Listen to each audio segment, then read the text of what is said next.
Autizm bu insonning miya rivojlanishi va ishlashidagi nevrologik farq. Autizmning 5 turi farqlanadi. Klassik turi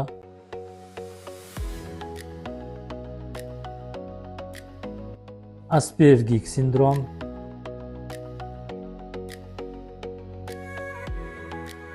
bolalik regressiv autizmi,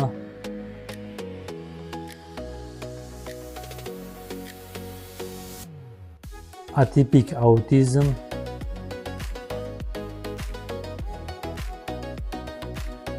sindromi asosan qiz bolalarda uchraydi. Bugun biz klassik autizm haqida gaplashamiz. Autizm spektrining eng avval tasvirlangan va eng tipik ko'rinishi bo'lib, bolaning nutq, muloqot, xulq-atvor va sensor rivojlanishdagi tug'ma neyrobiologik buzilish hisoblanadi. 3 ta asosiy yo'nalishda buzilish kuzatiladi. Birinchi yo'nalish ijtimoiy muloqotning buzilishi. Ikkinchisi nutq va tilning rivojlanishining buzilishi. Uchinchisi stereotip xulq-atvor va cheklangan qiziqishlar. Klassik autizm belgilarini ota-ona odatda 1,5-2 yoshdan sezishadi.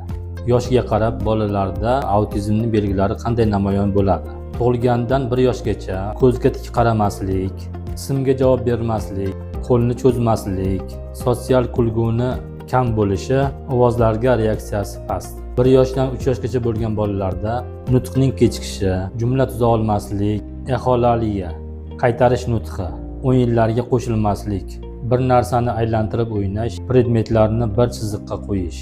3 yoshdan keyin kutilmagan agressiya, o'zgarishlarni yoqtirmaslik, oshirilgan sezuvchanlik, hamma narsadan tez bezovta bo'ladi. Pasaytirilgan sezuvchanlik, ko'p narsani sezmaydi. Ota-onadan uzoqlashish kuzatiladi. Kechishi bo'yicha yengil, o'rta og'ir, og'ir darajalarga bo'linadi. Klassik autizmning klinik kechishi: nutqiy rivojlanishdan orqada qolish, aqliy rivojlanishdan orqada qolish, sensor integratsiya buzilishi, giperaktivlik yoki passivlik, harakatni sustligi, epilepsiya xavfi kuzatilishi mumkin. Ovqatlanish qiyinlashuvi, uyquni buzilishi shu belgilari bilan namoyon bo'ladi. Kelib chiqish sabablari: 100% aniq sababi yo'q, ilmiy asoslangan omillarga qarab genetik mutatsiyalar, neyronlar o'rtasida signal almashuvi buzilishi, tug'ruq asoratlari, onaning homiladorlikda bo'lgan virusli shamollashlari, metabolizm buzilishlari, tananing ovqatni to'g'ri hazm qilib o'zlashtira olmasligi. Bolangizda yuqoridagi shikoyatlar va belgilar kuzatilsa, bizning klinikamizga murojaat qiling. Biz sizga yordam beramiz. Davolash tartibi: dori-darmonlar bilan davolash. ABA terapiya eng samarali usul hisoblanadi. Bunda xulq-atvorni o'zgartirish, psixologik funksiyalarni rivojlantirish, nutqni shakllantirish. Logoped defektolog nutq terapiyasi bilan ishlaydi.